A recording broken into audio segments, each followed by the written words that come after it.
కడపలో పుట్టి పెరిగిన అతని బాల్యం అంతా కడప, రాజంపేట, పులివెందులలో గడిచింది.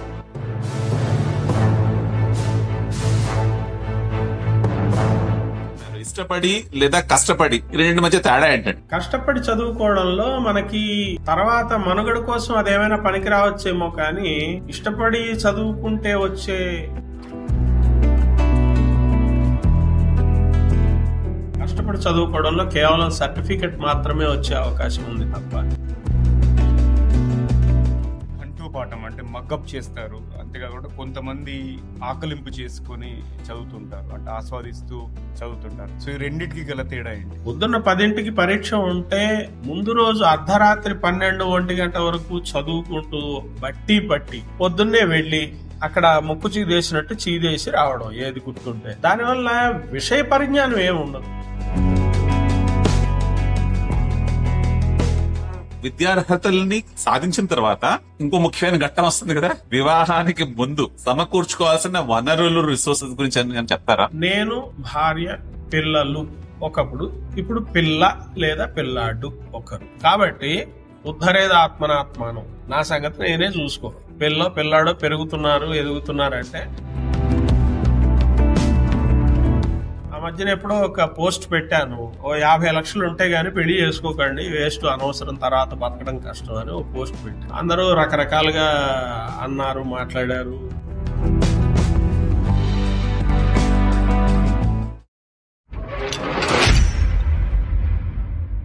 హలో, హాయ్, ఆదాబ్, నమస్తే అందరికి. టీజీవీ తెలుగులో మరో ఎపిసోడ్ లోకి స్వాగతం, సుస్వాగతం. టీజీవీ తెలుగు, మీ జీవితానికి వెలుగు. నేను మీ నవీన్ సమ్లా అండి, the guiding voice platform founder మరియు చీఫ్ హోస్ట్.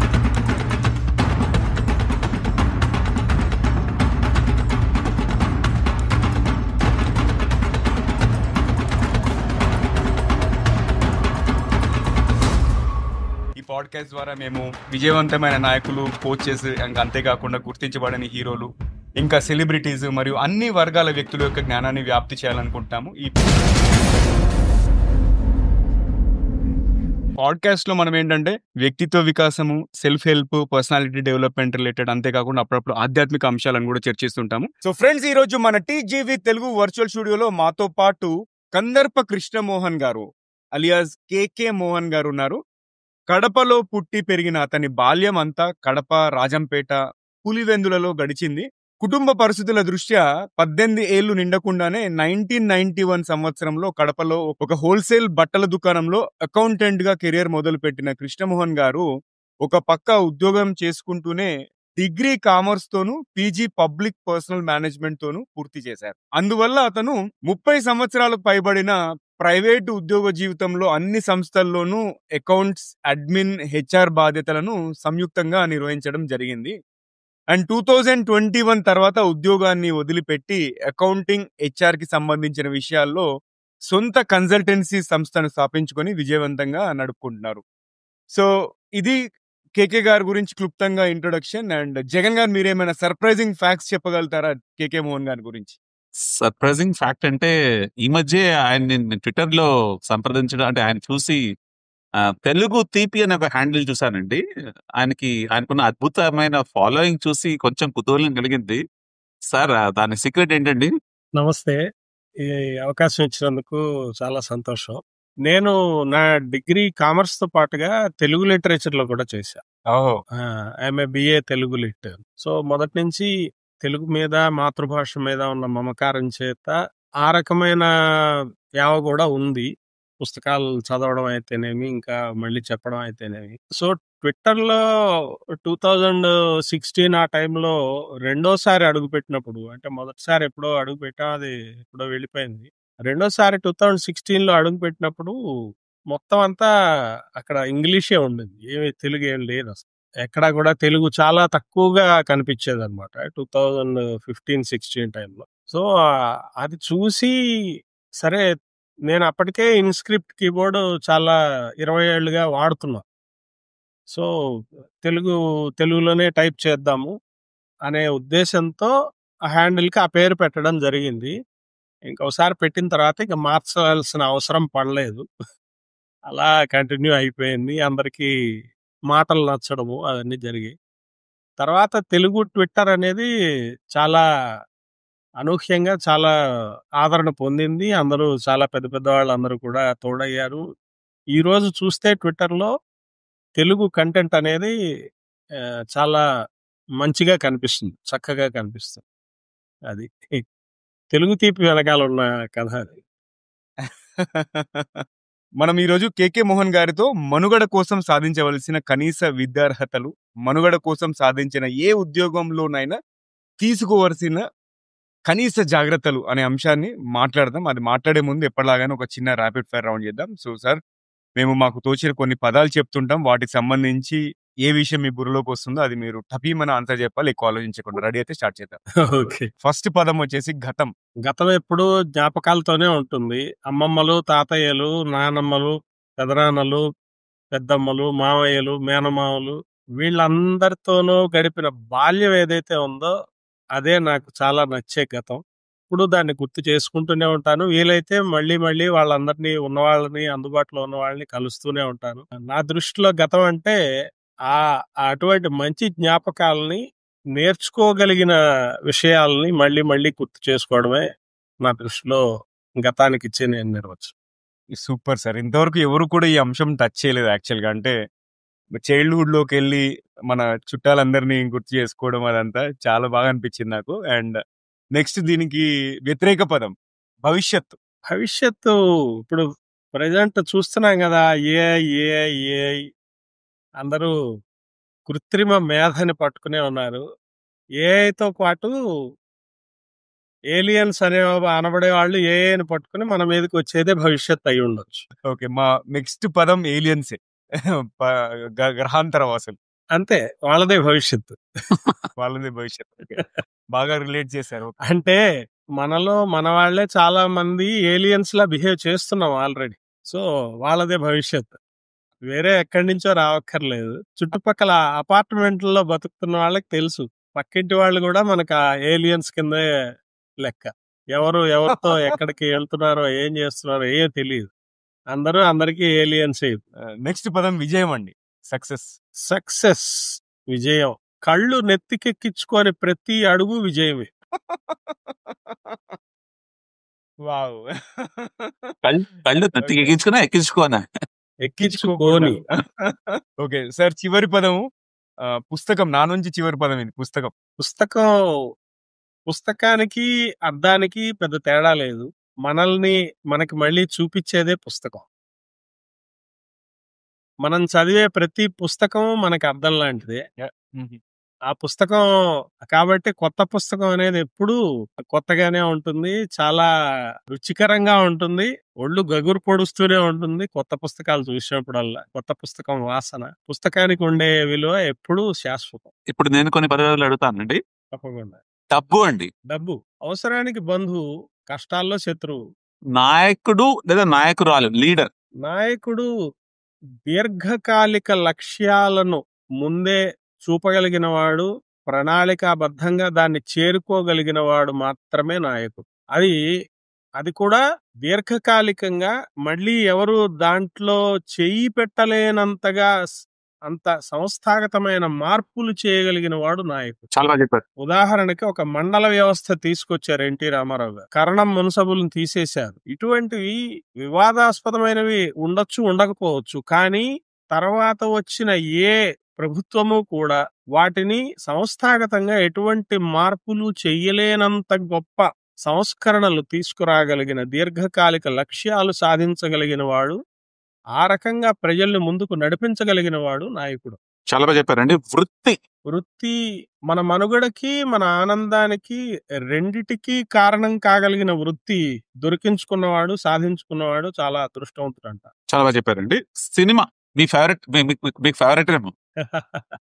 సినిమా చాలా అవసరమైంది జీవితానికి. ఎందుకంటే మనల్ని కాసేపు వేరే ప్రపంచానికి తీసుకెళ్తుంది. మన ఇంట్లో కష్టాలు, ఇంట్లో విషయాలు కాసేపు మర్చిపోయి పక్కకెళ్ళి ఆనందించగలిగే శక్తినిచ్చేది ఒక టానిక్ లాంటిది, ఒక మంచి విటమిన్ టాబ్లెట్ లాంటిది సినిమా.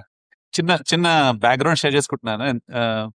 జగతికి వీరుడు అతిలోక సుందరి రీ రిలీజ్ సందర్భంగా ట్విట్టర్ లో ఆయన కొన్ని వీడియోలు ఆయన ఆయన ఆ మూవీ చూస్తున్నారు. యాక్చువల్లీ ఎక్కడ ఆంధ్రాలో ఎక్కడ చూసారో తెలియదు. ఎక్కడ చూసారండి? ఏలూరు బాలాజీ థియేటర్. ఏలూరులో చూస్తున్నట్టున్నారు. ఆయన కొన్ని క్లిప్స్ పెట్టారు. ఆ క్లిప్స్ చూసేసరికి అంటే నేనైతే అంటే ఆయన ఫస్ట్ షో కూడా చూస్తున్నట్టున్నారు. He has a special memory అనమాట. And he was relieving that actually. That was very nice. ఆ సినిమా ఏలూరు బాలాజీలోనే వచ్చింది అచ్చా ఓకే. ఫస్ట్ వచ్చినప్పుడు కూడా. అప్పుడు కూడా అక్కడే చూశాను. అంటే నేను కొంచెం ప్రవాస ఆంధ్రుడినండి. నేను కొంచెం ఈ ఫస్ట్ షోలు చాలా వరకు మిస్ అయ్యాను యాక్చువల్గా. నేనంతా ఒరిస్సా, నా నేపథ్యం ఒరిస్సా యాక్చువల్. సో ఏదో మూవీ కొన్ని ఏళ్ల తర్వాత చూడటమే నాకు అలవాటు. Anyway that is hero heroine అండి లాస్ట్. హీరో హీరోయిన్ మనకి తెలుగు వాళ్ళకి సంబంధించినంత వరకు సినిమాతో మనం మమేకం అయిపోయి ఉంటాం కాబట్టి హీరో హీరోయిన్ అనగానే సినిమాలో వాళ్ళనే ఊహించుకుంటాం. కానీ అక్కడ హీరో హీరోయిన్ అంటే కథానాయకుడు కథానాయిక. నా జీవితానికి మా అమ్మ నాన్న hero heroine. Super sir. Thank you so much. మీరు ఈ ర్యాపిడ్ ఫైర్ రౌండ్ లో పాల్గొన్నందుకు చాలా చాలా ధన్యవాదాలు. అండ్ ఎపిసోడ్ లోకి వెళ్లే ముందు ఆడియన్స్ కి ఒక పొడుపు కథ ఇప్పటిలాగానే చూద్దాం ఎవరు ఎక్కుతారో. మీరు ఎపిసోడ్ ని యూట్యూబ్ లో చూస్తున్నట్టయితే మీకు ఒకవేళ ఆన్సర్ తెలిస్తే కమెంట్ రూపంలో ఆన్సర్ చేయండి. లేదు ఆడియో ప్లాట్ఫామ్ అంటే స్పాటిఫై లో కానీ యాపిల్ పాడ్కాస్ట్ లో వింటున్నట్టయితే స్పాటిఫైలో మీకు కమెంట్ చేసే ఆప్షన్ ఉంటుంది. లేదంటే వర్స్ట్ కేస్ లో మీరు సోషల్ మీడియా ప్లాట్ఫామ్ లో ఎక్కడైనా మీరు కమెంట్ చేయొచ్చు. ఇవాళ క్వశ్చన్ వచ్చేసి, వెలుతురులో నీతోనే ఉంటుంది, చీకటిలో తప్పించుకుపోతుంది, ఏమిటది? నేను క్వశ్చన్ రిపీట్ చేస్తున్నాను. వెలుతురులో నీతోనే ఉంటుంది, చీకటిలో తప్పించుకుపోతుంది, ఏమిటది? సో చూద్దాం ఎవరు గెస్ట్ చేస్తారో మనము. ఓకే, అండ్ ఒకవేళ మీరు గెస్ట్ చేస్తే మీకు ప్యాట్ ఆన్ ది బ్యాక్ తో పాటు coffee with Jagan or Naveen. Okay, so చూద్దాం ఎవరికి దగ్గరలో ఉంటే వారికి అన్నట్టు. అండ్ మనము ఫస్ట్ ఆఫ్ ఆల్ ఎపిసోడ్ లోకి వెళ్లే ముందు మళ్ళీ ఒకసారి కృష్ణమోహన్ గారిని వెల్కమ్ చేద్దాం. Sir, hearty welcome to TGV తెలుగుకి స్వాగతం సుస్వాగతం. నేను జగన్ గారు ఫస్ట్ క్వశ్చన్ అడిగే ముందు నేను ఒక ప్రీకర్సర్ క్వశ్చన్ అడుగుతాను. అసలు మీరు అంత కంపోజ్ గా ఎలా ఉండగలుగుతున్నారు? అంటే నేను ఇప్పటికీ ఒక 800 పైన గెస్ట్ నేను ఇంటర్వ్యూ చేసినాను. అందులో అతి కొద్ది మంది ఇలాంటి కంపోజర్ అనేది మెయింటైన్ చేస్తున్నారు. అంటే మీరు పూర్తిగా ఇక్కడే ఉన్నారు అని నాకు అనిపిస్తుంది. అట్లా అతి కొద్ది మంది దగ్గర నాకు అనిపించింది. దాని సీక్రెట్ ఏంటో చెప్పండి. దాని తర్వాత జగన్ గారు ఫస్ట్ క్వశ్చన్ అడుగుతారు. చాలా సంతోషం. అంటే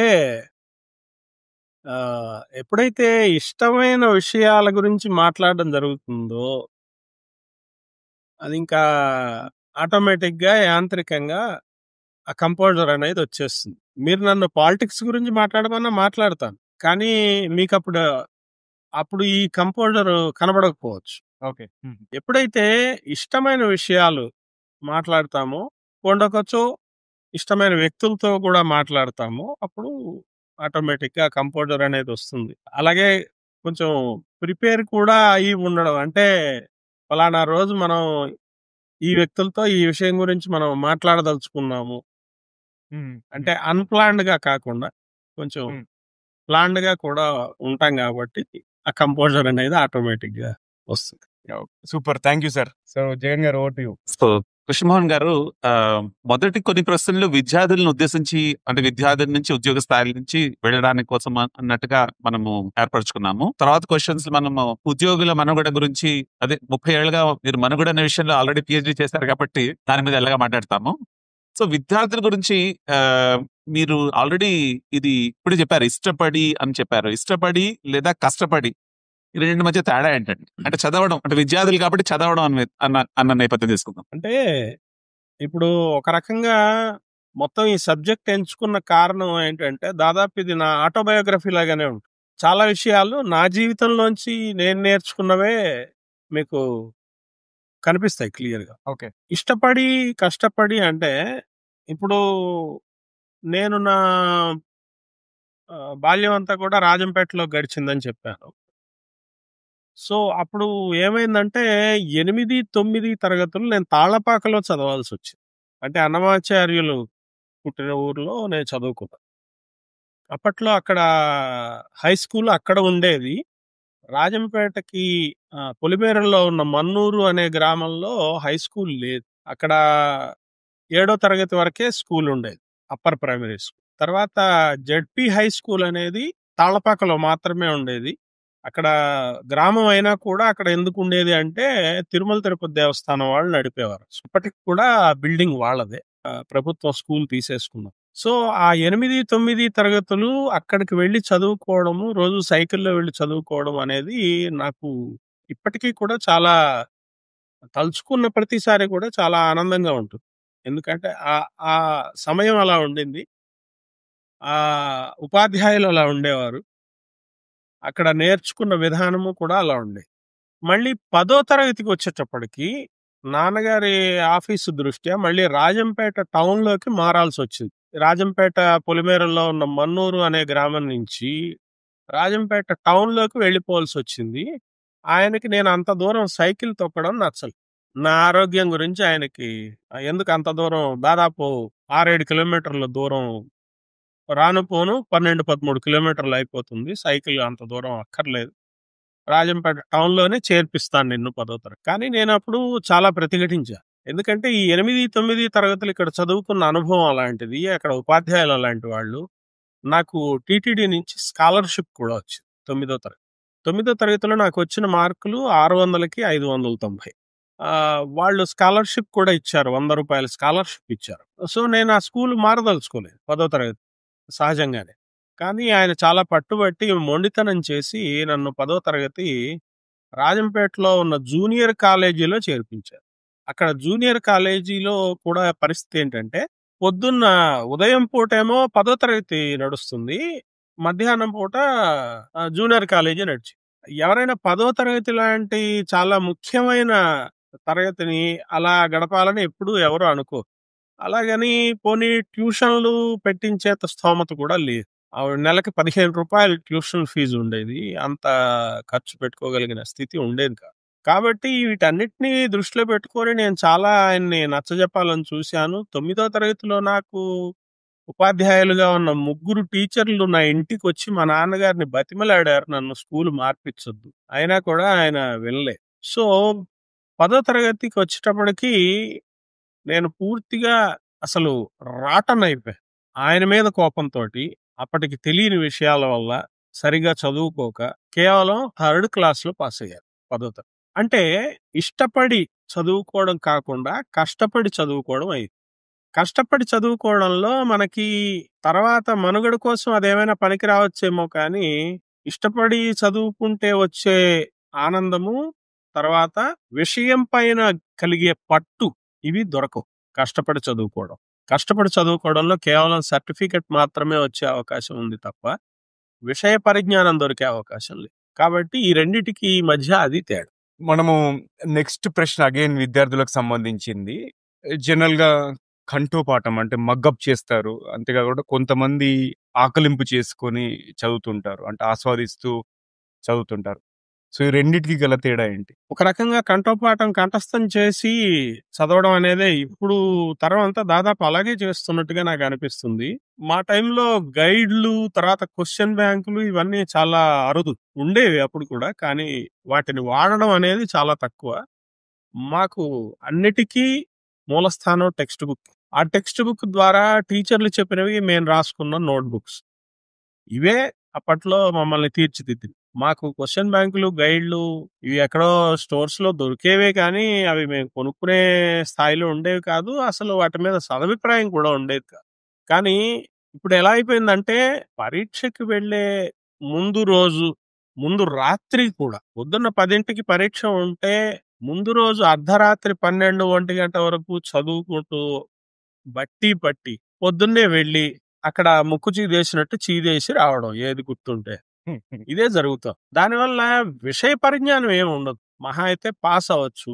ఆ ఉత్తీర్ణత కావాల్సిన ఉత్తీర్ణత ఏదైనా రావచ్చు. కానీ విషయంలో మనకి కావాల్సిన పట్టు దొరకడం కానీ, అలాగే ఎప్పుడో 10వ తరగతి, 8వ తరగతిలో చదువుకున్న విషయాలు ఇప్పటి వరకు కూడా గుర్తుండడానికి కావాల్సిన ధారణ గాని అవి రావు. అవి ఉండవు. వాళ్ళకి నిన్నేం చదువుకున్నామో, మొన్నేం చదువుకున్నామో ఈరోజు గుర్తుండదు. అలా కంఠోపాఠం చేసి. కంఠోపాఠం చేయడానికిను, ఆస్వాదిస్తూ, ఆనందిస్తూ చదువుకోవడానికి తేడా ఉంది ఖచ్చితంగా. చాలా బాగా వివరించారండి. ఇప్పుడు విద్యార్హతల్ని సాధించిన తర్వాత ఇంకో ముఖ్యమైన ఘట్టం వస్తుంది కదా! వివాహానికి ముందు సమకూర్చుకోవాల్సిన వనరులు, రిసోర్సెస్ గురించి ఏమైనా చెప్తారా? అంటే ఇప్పుడు మన తరంలో అంటే అంత మరీ ఎక్కువ సీరియస్‌గా జాగ్రత్త పడాల్సినంత పరిస్థితులేమి ఉండేవి కాదు. నిజానికి అది ఎప్పుడూ ఆ జాగ్రత్తలు పడాల్సిందే.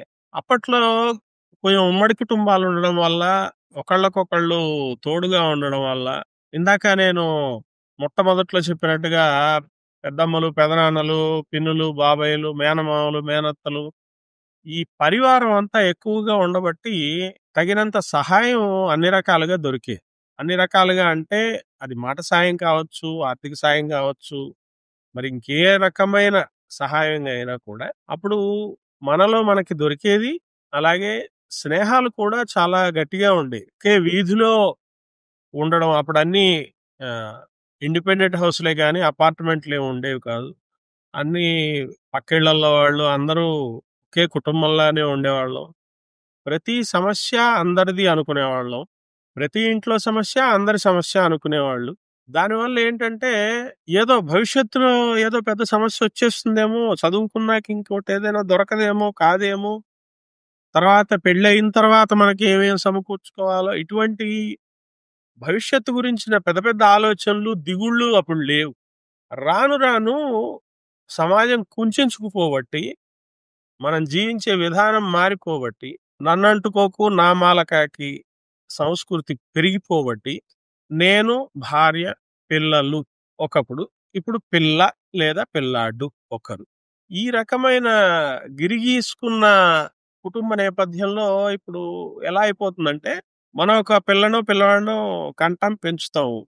వాళ్ళకంటూ ఎవరు పలికేవాళ్ళు బహుశా ఉండకపోవచ్చు. వాళ్ళ ఫ్రెండ్స్ మాత్రమే వాళ్ళకుంటారు. ఆ ఫ్రెండ్స్ చాలా పరిమితంగా మనకి స్పందిస్తారు. కేవలం వాట్సాప్ స్టేటస్‌ల్లోనో లేదా ఇన్‌స్టాగ్రామ్ రీల్స్‌లోనో కనిపిస్తారే తప్పితే, రోజు కలుసుకునే స్నేహాలు కాదు.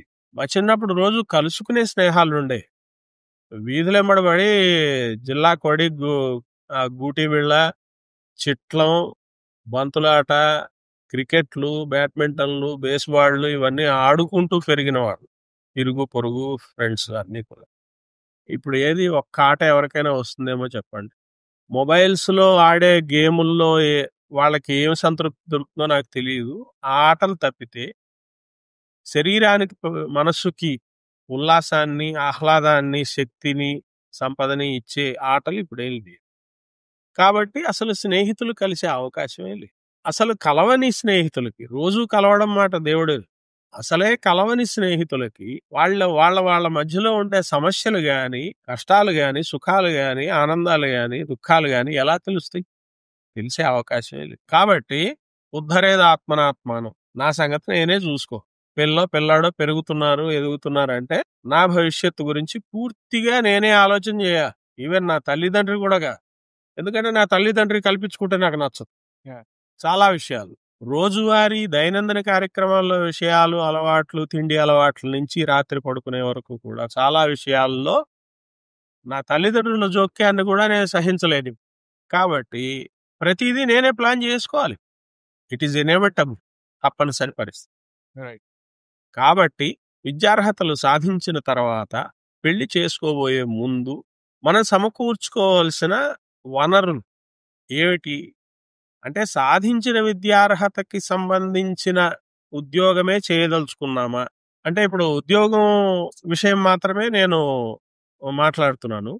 ఇంకా మిగతా రంగాల్లో ఎలా ఎదుగుతారు అవన్నీ ఇప్పుడు అప్రస్తుతం. కేవలం ఉద్యోగము, ఉద్యోగి ఈ విషయానికి సంబంధించినంత వరకే నేను మాట్లాడదలుచు. సో ఆ తర్వాత చేయాల్సిన ఉద్యోగానికి సంబంధించిన విజ్ఞానమే మనం సంపాదించుకున్నామా, దానికి ఎలా వెతుక్కోవాలి, ఏం చేయాలి. అలాగే ఉద్యోగం చేయడం మొదలెట్టగానే మనకి వెంటనే వచ్చి డబ్బులు పడిపోవు మీద. కనీసం నెల రోజుల తర్వాత మొదటి జీతం ఏదో వస్తుంది. దానికి గాను మనం ఎక్కడికి వెళ్ళి పని చేయాలి, ఎలా చేయాలి, ఆ వచ్చే జీతం కూడా మన ఖర్చులన్నిటికీ, మన సొంత ఖర్చులన్నిటికీ సరిపోతుందా లేదా, సరిపోకపోతే పరిస్థితి ఏంటి, దానికోసం మళ్ళీ మనం అమ్మని అడగాల, నాన్నని అడగాల, ఏమిటి వాళ్ళ పరిస్థితి ఏంటి, ఇవి ఒకటి ఆలోచించు. తర్వాత ఉద్యోగంలో చేరిన తర్వాత వివాహం జరిగే మధ్యలో మనం ఎంత పొదుపు చేయగలగాలి, వివాహం అయిన తర్వాత వచ్చే కుటుంబ బాధ్యతలు అనేవి ఎలా ఉంటాయి. సరే మళ్ళీ ఇప్పట్లాగే ఒక పిల్లాడినో కన్నా సరే ఇద్దరిని కన్నా సరే, ఎంత లాంగ్ రన్‌లో, ఎంత దీర్ఘకాలికమైన లక్ష్యాలతో నేను పని చేయగలిగి ఉంటాను, ఏ వయసు వరకు నేను పని చేయగలిగి ఉంటాను అన్నది ఈ ఉద్యోగంలో చేరినప్పుడే మనం ఆలోచన చేయగలిగి ఉండాలంటాను. ఎందుకంటే ఇప్పటి తినే తిండి, ఇప్పుడున్న కల్తీ సామ్రాజ్యంలో ఎంతవరకు పని చేయగలుగుతాం, ఎలా పని చేయగలుగుతాం, తర్వాత మళ్ళీ మన కుటుంబాన్ని మనం ఎంతవరకు పోషించుకోగలుగుతాం, తర్వాత బాధ్యతలు ఎలా ఉంటాయి, ఇవన్నీ కూడా ఏదో భయపెట్టేసి భూతాల్లాగా ఆలోచించుకోమని కాదు నా ఉద్దేశం. ప్రాక్టికల్‌గా ఆచరణ సాధ్యంగా ఉన్న విషయాలన్నీ కూడా ఒకసారి నోట్ డౌన్ చేసుకొని, పెన్ను, పేపర్ పెట్టుకొని, ఒక డైరీ రాసుకోవడం అనేది ఒక ఇప్పుడు పూర్తిగా మాయమైపోయిన అలవాటు. చిన్నప్పుడు డైరీ రాసుకోవడం అనేది ఖచ్చితంగా ఉండేది. ఆ డైరీ రాసుకోవడం అనేది ఒకటి జరగాలి. అంటే మరి మా తాతగారు రాసుకునేవారు. లేచాను, సంధ్యావందనం చేసుకున్నాను, రిక్షా ఎక్కి అప్పారావు హోటల్‌కెళ్ళి ఇడ్లీ తిన్నాను. ఇలా ఉండేది ఆయన మొత్తం దినచర్య. మొత్తం రాసేవారు. A to Z. అంత అవసరం లేకపోయినా కూడా ముఖ్యమైన విషయాలు, ముఖ్యమైన సంఘటనలు, ముఖ్యమైన ఖర్చులు ఇవన్నీ కూడా నోట్ డౌన్ చేయడం వల్ల మనకు, మన భవిష్యత్తుకి, మన పిల్లల భవిష్యత్తుకి కూడా చాలా ఉపయోగకరంగా ఉంటుంది. సో ఆ రకంగా విద్యార్హతల తర్వాత ఉద్యోగము సాధించుకున్నప్పుడు వివాహానికి ముందు ఈ మధ్య కాలంలో అదొక సంధి కాలం లాంటిది. అక్కడ మనం దుబారా ఖర్చులకి వెళ్ళిపోకుండా, మనం ఏదో ఇప్పుడు సాధించేసాం, మనం ఇప్పుడు మళ్ళీ పెళ్లి అయిపోయిన తర్వాత ఇంకేం ఎంజాయ్ చేయలేము, ఇప్పుడే ఎంజాయ్ చేసేయాలి అన్న ధోరణిలో వెళ్ళిపోయి అనవసరమైన ఖర్చులు అవి చేసుకోకుండా, ఎంజాయ్ చేయడం వేరు, దుబారా చేయడం వేరు. ఈ రెండిటికి మధ్య తేడాని సరిగ్గా గుర్తించుకుని దానికి తగినట్టుగా ఏర్పాటు చేసుకుంటే, అంటే ఎవరి స్థాయికి తగినట్టుగా వాళ్ళు పొదుపు చేసుకోవడం మంచిది. ఆ మధ్యన ఎప్పుడో ఒక పోస్ట్ పెట్టాను. ఓ 50 లక్షలు ఉంటే గానీ పెళ్లి చేసుకోకండి, వేస్ట్, అనవసరం, తర్వాత బతకడం కష్టం అని ఓ పోస్ట్ పెట్టాను. అందరూ రకరకాలుగా అన్నారు, మాట్లాడారు, కొంతమంది మెచ్చుకున్నారు, కొంతమంది తిట్టారు, అన్నీ అయ్యాయి. అప్పటికి అనిపించింది పెట్టాను. అలాగా ఎవరి స్థాయికి తగినట్టుగా వాళ్ళు ఆ రకమైన జాగ్రత్తలు తీసుకోవడం అన్నది మాత్రమే నేను చెప్పదలుచుకున్న లక్ష్యం. రైట్. సో ఇప్పుడు ఒక వ్యక్తి ఉద్యోగం చేయదలుచుకున్న సంస్థ ఎంపికలో తీసుకోవాల్సిన జాగ్రత్తలు ఏంటి? అంటే ఒకవేళ ఒక పర్సన్ కి మల్టిపుల్ ఆపర్చునిటీస్ వచ్చాయనుకోండి, అప్పుడు ఈ ఆప్షన్ ఉంటుంది. మల్టిపుల్ ఆపర్చునిటీస్ వస్తేనే అని కాదు, మల్టిపుల్ ఆపర్చునిటీస్ రావడం అనేది ఇప్పట్లో చాలా కష్టం లేదు. ఇప్పుడు ఎందుకంటే మనం 10 చోట్ల వెతుక్కుంటే ఒక చోట వస్తాం. మా నాన్నగారి కాలంలో అయితే ఆయనకి ఒక 2 సెంట్రల్ గవర్నమెంట్ ఉద్యోగాలు, 3 స్టేట్ గవర్నమెంట్ ఉద్యోగాలు వస్తే వాళ్ళ అన్నగారితో ఆయన డిస్కస్ చేసి అందులోంచి ఒకటి ఎంచుకొని ఒక దాంట్లో చేరారు. ఇప్పుడు ఉండేదేమో అంత సౌకర్యం. ఇప్పుడు ఉన్న విద్యార్హతల్ని బట్టి 2-3 చోట్ల చేరగలిగిన అవకాశాలు వచ్చినప్పటికీ అది అంత సౌకర్యవంతంగా అన్ని ఒకలాగే ఉండవు. అది మనం గ్రహించుకోగలగాలి. అంటే మనం చదువుకున్న చదువుకి బీటెక్ చదివి నా దగ్గరికి వచ్చి అకౌంట్స్ నేర్చుకున్న వాళ్ళని చాలా మందిని చూసాను. అలాగే బీకామ్ చదివి ఎస్ఏపి నేర్చుకోవడానికంటూ అమీర్పేట వెళ్ళి అక్కడి నుంచి ఏదో కోడింగ్ నేర్చుకుని అలాగే అటు వెళ్ళిపోయిన వాళ్ళని చూశాను. అసలు క్వాలిఫికేషన్ ఏమో బీకాము, సాధించుకున్న దొంగ సర్టిఫికెట్లు వగేరా ఏమో సాఫ్ట్వేర్, ఎటో వెళ్ళిపోయారు. పాయింట్ ఏంటంటే ఇదంతా సర్వైవల్ కోసం, మనుగడ కోసం చేసుకుంటూ ఎంచుకున్న దారులు రకరకాలుగా వెళ్ళిపోవచ్చు. కానీ నేను చిన్నప్పుడు చదువుకున్నది ఏంటి? ఆ చదువుకున్నది నేను ఇష్టపడి చదువుకున్నానే, మళ్ళీ కష్టపడి చదువుకున్నా. ఆ ఇష్టపడి చదువుకున్న సబ్జెక్ట్ ని, విషయాన్ని నేను మళ్ళీ సొసైటీకి అందించడము, ఇంప్లిమెంట్ చేయడము అన్నది లేకపోతే చదువుకున్న చదువుకి సార్థకత ఏంటి? ఈ రోజున సర్ ఆర్థర్ కాటన్ జయంతి అని ఆయన్ని ఈ రోజు గుర్తు పెట్టుకుంటున్నాం, ఆయన్ని ఈ రోజు స్మరించుకున్నాం. ధవళేశ్వరం ఆనకట్ట చూసి ఈ రోజుకి మురిసిపోతున్నాం. ఒక ఇంజనీరు తర్వాత కలెక్టర్ గా మారి, పోలీసు దొరగా మారి, తర్వాత మళ్ళీ మనకు అక్కడికి వచ్చి ఆయన పని చేసి పెట్టాడని ఈ రోజుకి చెప్పుకుంటున్నాం. ట్యాంక్ బండ్ మీద ఆయన విగ్రహం కూడా పెట్టుకున్నాం. అంటే వచ్చిన విద్యని, చదువుకున్న చదువుని సమాజం కోసం గాని, కుటుంబం కోసం గాని, ఒక మ్యూచువల్ బెనిఫిట్ కోసం వాడగలిగేలాంటి చదువుకున్నప్పుడు దానికి తగిన సార్థకత ఉండాలి. అంటే దానికి తగిన ఉద్యోగమే వెతుక్కుని దానికి తగినట్టుగానే చేరితే అప్పుడు ఒక ఆత్మసంతృప్తి అనేది ఉంటుంది. అలా కాకుండా ఏదో చదివి ఎక్కడో ఉద్యోగంలో చేరిపోయి అది బలవంతంగా నేర్చుకుని ఏదో సంపాదించుకుంటారు. కావాల్సిన సర్వైవల్ అనేది తప్పదు మనిషికి. ఆ మనుగడ కోసం సంపాదించుకోవడం అనేది తప్పదు. సంపాదించుకుంటారు, వస్తారు. కానీ విపరీతమైన ఒత్తిడి ఉంటుంది. చేసే పనిలో రోజు ఇంటికొచ్చి చెప్పుకునే విషయాలు ఉండవు. చెప్పుకోవాలన్న ఉత్సుకత ఉండదు. అక్కడ ఇలా అయింది, ఇది ఇలా అయింది అని చెప్పుకునే విషయాలు ఏమి ఉండవు. ఇంట్లో మాట్లాడుకోవడం తగ్గిపోయింది, అది వేరే విషయం. మళ్ళీ వేరే ఇంకో టాపిక్ లోకి వెళ్ళిపోతుంది. కానీ మనం చేసే పనికి, మనం చదువుకున్న చదువుకి, మనం సంపాదించిన విజ్ఞానానికి కనీసపు లంకె ఒకటి ఉంటే అప్పుడు చేసే పనికి, చదువుకున్న చదువుకి ఒక సార్థకత. చాలా బాగా వివరిస్తున్నారండి. ఉద్యోగంలో చేరే ముందు సంస్థ విధించే షరతుల విషయంలో తీసుకోవాల్సిన జాగ్రత్తలు ఏమిటి? ఈ విషయం నేను చెప్తారా? నేను నా సర్వీస్ అంతా గమనించిన విషయాలు ఏంటంటే, నేను కూడా మొదట్లో కొన్ని దెబ్బలు తిన్నమాట వాస్తవం. ఈ ఈ జాగ్రత్తలు పడకుండా నా కెరీర్ మొదట్లో కూడా ఎలా ఉంటుందంటే, ప్రతి వ్యాపార సంస్థకి ప్రభుత్వం విధించే కొన్ని నియమ నిబంధనలు ఉంటాయి. కానీ వాళ్ళు వాటిని ఉల్లంఘించడమే పనిగా పెట్టుకునే వాళ్ళే ఎక్కువ మంది. స్టాట్యూటరీ కంప్లైంట్స్ అంటున్నారా మీరు? అవును.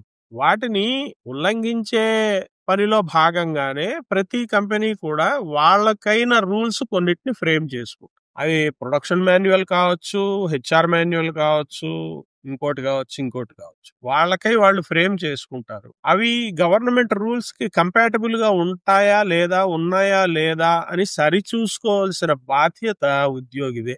అంటే ఉద్యోగంలో చేరే ముందు ఉద్యోగం దొరకడమే మహాభాగ్యంగా మారిపోయిన టైం వచ్చినప్పుడు ఇవన్నీ చూసుకునేంత స్థిమితము, కుదురు, ఆలోచన, తీరిక, స్వాతంత్రం, స్వేచ్ఛ ఇవన్నీ ఉండవు ఉద్యోగికి. ఉదాహరణకి నేను ఉద్యోగంలో చేరేటప్పుడు నాకు పిఎఫ్ అనేది ఉందా లేదా, ఈఎస్ఐ అనేది ఉందా లేదా, అసలంటూ వాళ్ళు ప్రొఫెషన్ ట్యాక్స్ అనేది రిజిస్ట్రేషన్ తీసుకున్నారా లేదా, ఒకవేళ టీడీఎస్ అనేది కట్ చేస్తూ ఉంటే ఎంత కట్ చేసే పద్ధతిలో ఉన్నారు, ఇవి కొన్ని కనీసంగా మనం కనుక్కోవాల్సిన విషయాలు. ఒక ఉద్యోగంలో చేరేటప్పుడు నా జీతం వాళ్ళు సిటిసి అన్న మాట వాడేస్తారు, కాస్ట్ టు ది కంపెనీ అన్నమాట వాడేసి మన మొహాన ఒక పేపర్ పడేస్తారు. వాటిల్లో మనకు అర్థమైన విషయాలు అన్నీ ఉన్నాయా లేదు, అర్థం కాకపోతే సిగ్గుపడకుండా అడిగి తెలుసుకుని అర్థం చేసుకోవాల్సిన విషయాలు. ఎందుకంటే మనం చదువుకున్న చదువు ఏదో ఉండొచ్చు, మనం చేయాల్సిన ఉద్యోగం ఇంకోటేదో ఉండొచ్చు. అందరికీ హెచ్ఆర్ ఫీల్డ్ లో ఉన్నవి, అకౌంట్స్ ఫీల్డ్ లో ఉన్నవి విషయాలు అర్థం కావాలని రూల్ ఏం లేదు. కాబట్టి అరే ఇది కూడా తెలియదా నీకు అని ఎవరో అనుకుంటారనో, ఇంకోటేదో చులకన చేస్తారనో, మన లోపల మనమే ఏదో అనుకుని అక్కడ అర్థం కాని విషయాలు అడగకుండా వదిలేస్తే తర్వాత నష్టం మనకే గాని కంపెనీకి కాదు.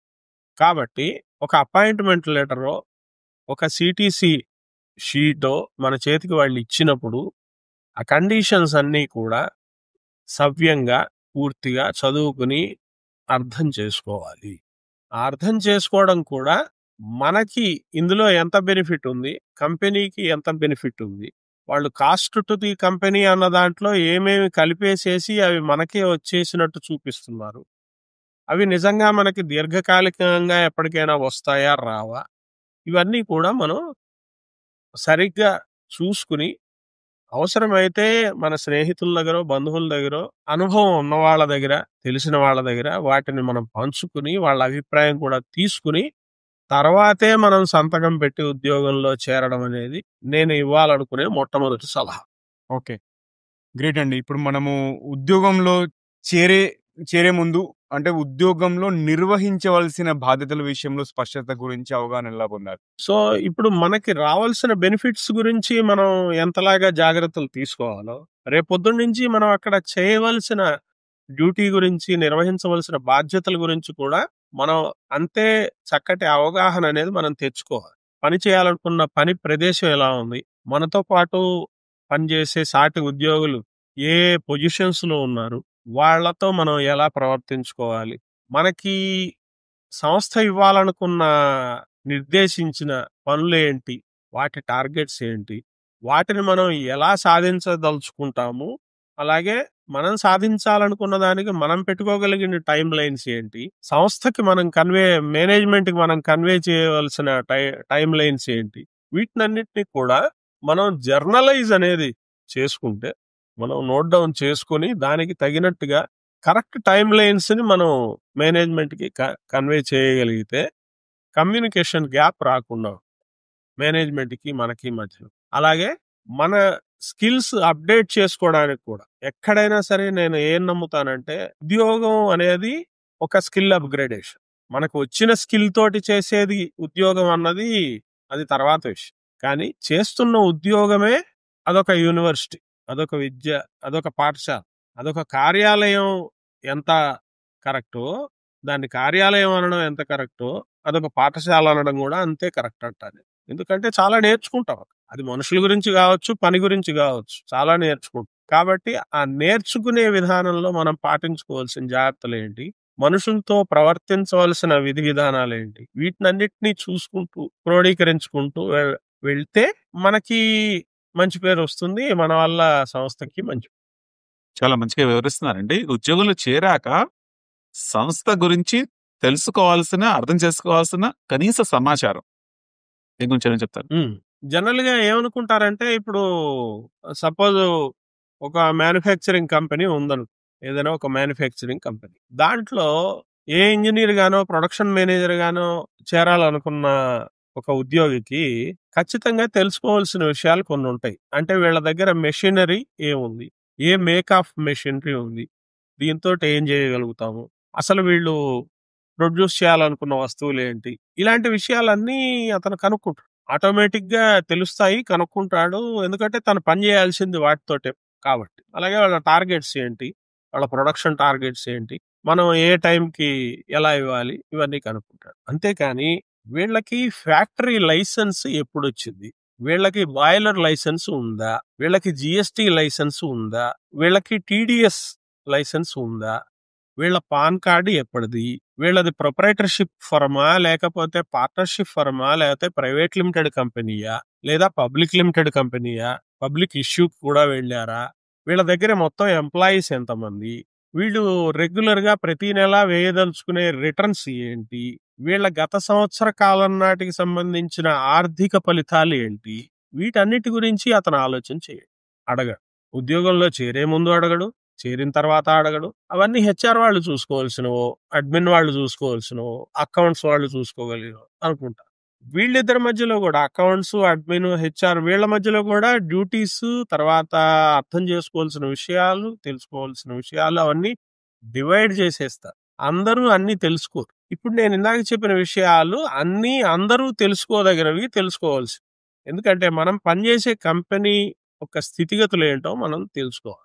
రేపు పొద్దున్న హఠాత్తుగా మనం అక్కడ ప్రొడక్షన్ లో ఉంటాము, వాడెవడో లేబర్ ఇన్స్పెక్టర్ వస్తాడు, ఎవరైనా వీళ్ళు కాంట్రాక్ట్ లేబరా రెగ్యులర్ లేబరా, వీళ్ళ పేషెంట్ ఏంటి అంటే అప్పుడు తెల్లమొహం వేస్తే యాజ్ ఎ ప్రొడక్షన్ మేనేజర్ కాదు వీళ్ళు కాంట్రాక్ట్ వాళ్లే అని నువ్వు చెప్పగలగాలి, లేదా రెగ్యులర్ వాళ్లే అని చెప్పగలగాలి. వాళ్ళకి నువ్వు కంపెనీ మేనేజ్మెంట్ వాళ్ళకి ఏదో అడ్డదారిలో పేమెంట్ చేస్తోందా, లేదా వాళ్ళ బ్యాంక్ అకౌంట్ నుంచి వీళ్ళ బ్యాంక్ అకౌంట్కే పేమెంట్ చేస్తోందా, ఇవన్నీ నువ్వు కనుక్కోగలిగి ఉండాలి. ఆల్రెడీ నీకు తెలిసి ఉండాలి నువ్వు ఆ లేబర్ ఇన్స్పెక్టర్ని మేనేజ్ చేయాలి అంటే. లేకపోతే నువ్వు ఒక హెడ్ ఆఫ్ ది డిపార్ట్మెంట్ పొజిషన్లో ఉండి కూడా నీకు కనీస విషయాలు తెలియకపోతే, అటువంటి అథారిటీ ఒకటి వచ్చినప్పుడు నువ్వు వాళ్ళ ముందు తెల్లమొహం వేయాల్సి వస్తుంది. You have to pass on the matter to concern department. అవును అంతే నా డ్యూటీ అనుకోవడం వేరే, కానీ నువ్వు తెలిసి పెట్టుకోవడం వల్ల అక్కడ అథారిటీ నువ్వే అవుతావు, నువ్వు ఆ డిపార్ట్మెంట్ హెడ్. అదే జవాబుదారీతనం. జవాబుదారీతనం ఎప్పుడు వస్తుంది, అవగాహన ఉన్నప్పుడు వస్తుంది. అవగాహన లేని ప్రతి వాళ్ళకి జవాబుదారీతనంతో పని. కాబట్టి ఆ కనీసమైన విషయాలు, మనం పనిచేసే సంస్థ గురించిన కనీసమైన విషయాలు మనం తెలిసిపెట్టు. హలో, హాయ్, ఆదాబ్, నమస్తే అందరికీ. టీజీవీ తెలుగులో మరో ఎపిసోడ్లోకి స్వాగతం, సుస్వాగతం. టీజీవీ తెలుగు మీ జీవితానికి వెలుగు. నేను మీ నవీన్ సామ్లా అండి, the guiding voice platform founder మరియు చీఫ్ హోస్ట్.